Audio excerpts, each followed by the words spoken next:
Isang bagyo sa loob ng Philippine Area of Responsibility, dalawang bagyo sa labas ng PIR at hanging habagat. Yan ang mga weather system na nakakaapekto ngayon sa bansa.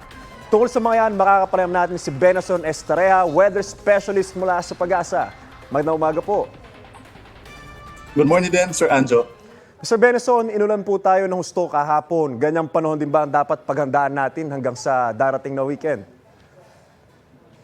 Yes, kung dito po sa Metro Manila, asahan pa rin natin yung minsan malalakas po na pag-ulan for today. And then by tomorrow at sa Sunday, asahan din po natin yung paminsan-minsan malalakas na mga pag-ulan. Other areas po na makakaranas ng malalakas na ulan ay yung Zambales, Bataan po at Occidental Mindoro. Paano po naging posibleng sabay-sabay na pinalalakas ng tatlong bagyo? Ang bagyong Hana, dating bagyong Guring at bagyong may international name na Kirogi ang hanging habagat. Mr. Benson. Yes po, knowing kasi na sila ay nasa located above the Philippines, so meron po talagang tendency na nag-e-enhance or naghahatak po ito ng hanging habagat or yung hangin po galing sa southwest. Normal naman po ito pagsapit po ng mga ganitong panahon na tag-ulan.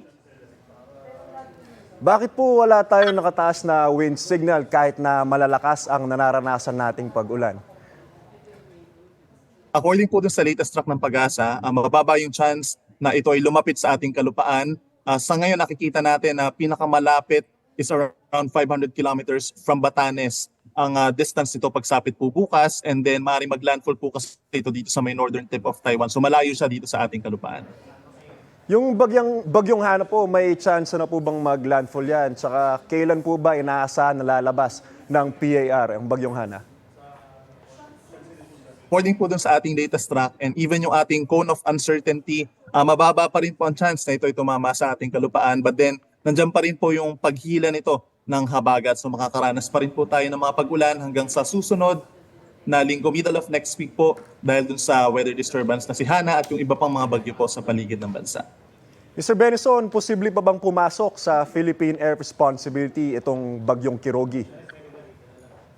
Ito naman po si Bagyong Kirogi, napakalayo nito sa ngayon sa ating kalupaan, nasa may halos Central Pacific Ocean na. No? So nakikita natin, kikilos ito pa norte dito sa may North Pacific Ocean at patungo po ng Southern Japan. So hindi na siya inaasaang papasok pa ng PAR.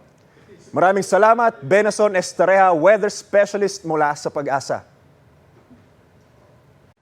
Mga kapuso, know the weather before you go at mag-subscribe na sa GMA Integrated News sa YouTube. Para sa mga kapuso natin sa abroad, bisitahin ang GMA Pinoy TV at www.gmanews.tv.